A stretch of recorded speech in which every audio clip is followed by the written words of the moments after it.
Padahal seingatnya yang mengetahui jika dia memiliki alergi kacang hanyalah keluarganya, anak, dan seorang wanita dari masa lalunya, jadi tidak mungkin Arneta mengetahui tentang alerginya.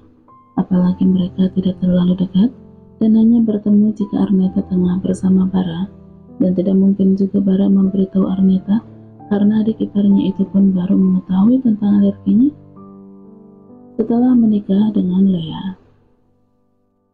"Kau brengsek, Leo. Teganya kau menyakiti putri kecilku," jerit Arneta sambil memukul-mukul dada bidang pria itu. "Apa salahku kepadamu? Apa? Sejak dulu kau menyakiti aku, tapi aku hanya diam karena mencintaimu. Tapi sekarang aku tidak akan tinggal diam lagi. Aku akan membunuhmu jika sampai putriku kenapa-napa. Kau dengar? Aku akan membunuhmu." Arneta yang emosi terus meluapkan semua beban di hatinya tanpa menyadari tangan Leo yang semakin mengepal dengan erat. "Diam, bodoh!" Leo membentak dengan menahan tangan Arneta yang terus memukulnya. "Jika kau seperti ini terus, Ivy akan terbangun." Arneta yang baru tersadar dengan apa yang dilakukannya, langsung terdiam dan segera berjalan menghampiri ranjang putrinya. Sementara Leo memilih pergi dari ruangan tersebut dengan penuh tanda tanya dalam hatinya. "Tuan, Anda baik-baik saja?" tanya Yogi begitu melihat tuannya keluar dari ruangan rawat Ivy. Leo sendiri hanya terdiam sambil terus melangkah pergi, sampai akhirnya langkahnya terhenti saat mengingat semua perkataan Arneta tadi. "Kau tahu, Ivy sama sepertimu. Dia memiliki alergi kacang. Apa salahku kepadamu? Apa? Sejak dulu kau menyakiti aku, tapi aku hanya diam karena mencintaimu." "Arneta mencintaiku?" gumamnya sambil mengingat semua perkataan Arneta dulu saat wanita itu marah. "Cukup satu kali kau membuat aku menjadi wanita. Jangan lakukan itu lagi." Tangannya kini semakin terkepal erat saat menyadari sesuatu. "Yogi, cepat cari informasi tentang Arneta selengkapnya. Jangan ada yang terlewat, terutama tentang asal-usulnya." "Asal-usulnya?" tanya Yogi dengan bingung. "Ya, secara detail," ucap Leo dengan penuh penekanan di setiap katanya. "Baik, Tuan. Tapi bagaimana dengan Nona Ivy?" Leo menatap ke belakang, tepatnya pada pintu ruang rawat putri Arneta. "Ada ibunya yang akan menjaganya, dan siapkan orang-orang kita untuk berjaga di sekitar sini." "Baik, Tuan."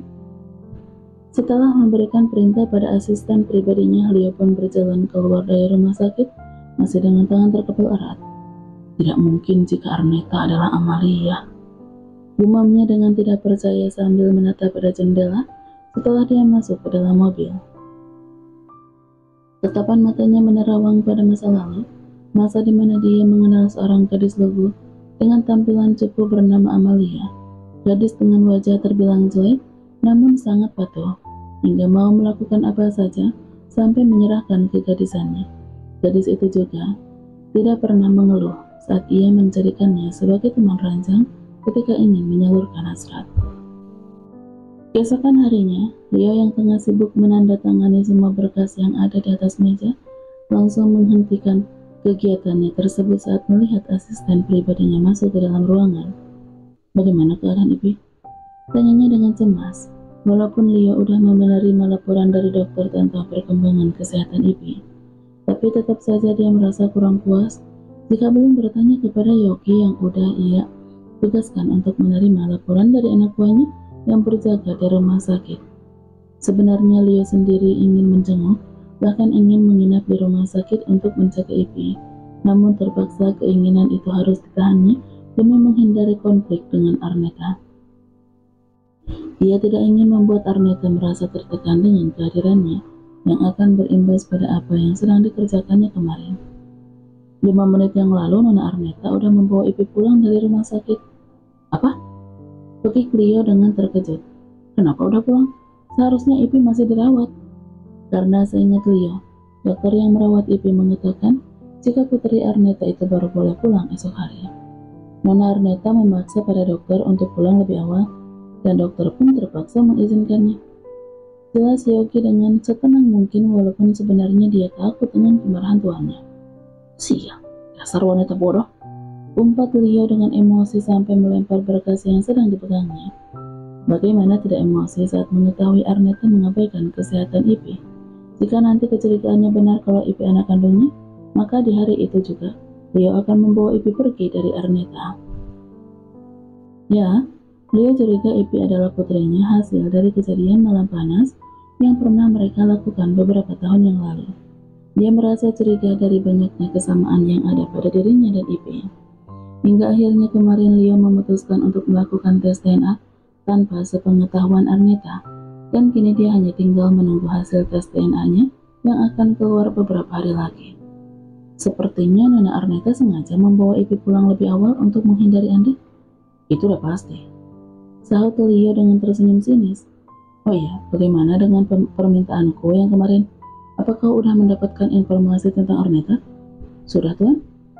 Yogi memberikan berkas berisi data-data Nona Arneta yang berhasil ia dapatkan dengan susah payah, hingga memerlukan waktu lebih lama untuk diserahkan pada tuannya. Leo membuka berkas tersebut dan langsung terkejut ketika membaca semua informasi di dalamnya. Informasi yang berisi tentang Arneta sebelum wanita itu menetap di Paris. Terlebih saat melihat foto yang tersampil di dalam berkas tersebut. Foto yang sangat ia kenali, siapa pemilik wajah tersebut? Amalia. Lirih Leo sambil terus menatap foto yang kini dipegangnya. Ya Tuan, ternyata nama lengkap Nona Arneta adalah Arneta Amalia Jola. Anda pasti tidak menyangka gadis remaja yang ada di foto itu adalah Nona Arneta, seorang remaja yang bisa dikatakan tidak menarik dan kini berubah menjadi wanita cantik. Tidak bisa aku bayangkan berapa banyak uang yang dikeluarkan Nona Arneta hingga menjadi cantik seperti sekarang, ucap Yogi panjang lebar. Leo sendiri tidak mempedulikan sama sekali dengan apa yang dikatakan asisten pribadinya tersebut, karena lamunannya kini terbang jauh ke masa lalu, di mana dia mengenal sosok Amalia, sosok gadis remaja yang ia temui ketika keluarga besarnya berlibur ke Jakarta, sosok gadis yang menjadi teman sesaat karena mensan mereka yang bersebelahan. Sosok Amalia yang culun dan penakut menjadi korban kenakalan remajanya dulu, yang ingin mengetahui bagaimana rasanya bercinta, hingga akhirnya Leo nekat melakukan hal tersebut pada Amalia, dan perbuatan itu tidak hanya sekali dilakukannya, namun berkali-kali, sampai akhirnya ia kembali ke Paris bersama keluarga besarnya. Dan saat dia kembali ke Jakarta beberapa tahun kemudian, ternyata Amalia udah pindah rumah entah kemana. Yang Leo ketahui hanyalah Amalia dibawa oleh kerabatnya karena kedua orang tuanya meninggal dalam kecelakaan pesawat. 15 tahun, saat itu usianya baru 15 tahun. Lirih Leo yang membuat Yogi bingung tidak mengerti dengan apa yang diucapkan tuannya. Ternyata memang benar, akulah yang sudah membuatnya menjadi seorang jalang, ucap Leo kembali dengan sinis sambil mengusap wajahnya dengan kasar. Sungguh, dia tidak menyangka Arneta yang dulu kekasih bara adalah sosok Amalia yang udah ia hancurkan masa depannya. Ternyata waktu 10 tahun lebih memang sudah mengubah semuanya. Amalia yang dulu culun dengan kacamata serta kawat gigi dan rambut pendek bergelombang, kini berubah menjadi sosok model cantik yang terkenal pada masanya, sampai Leo tidak mengenali sosok Amalia di dalam diri Arneta. Pantas saja selama ini dia merasa tidak asing dengan tatapan Arneta, tapi rasa tak peduli dan segan di dalam dirinya mengingat kala itu Arneta kekasih bara, akhirnya membuat Leo pun mengabaikan hal tersebut. Tuan, Anda baik-baik saja? Tanya Yogi yang kini semakin bingung dengan semua ucapan tuannya. Yogi, tarik orang-orang kita yang ada di rumah sakit ke kediaman Arneta. Aku ingin semuanya berjaga dan laporan setiap kejadian yang terjadi di rumah itu. Perintah Leo tanpa mau menjawab pertanyaan asisten pribadinya. Baik Tuan. Yogi pun menjalankan perintah dari tuannya.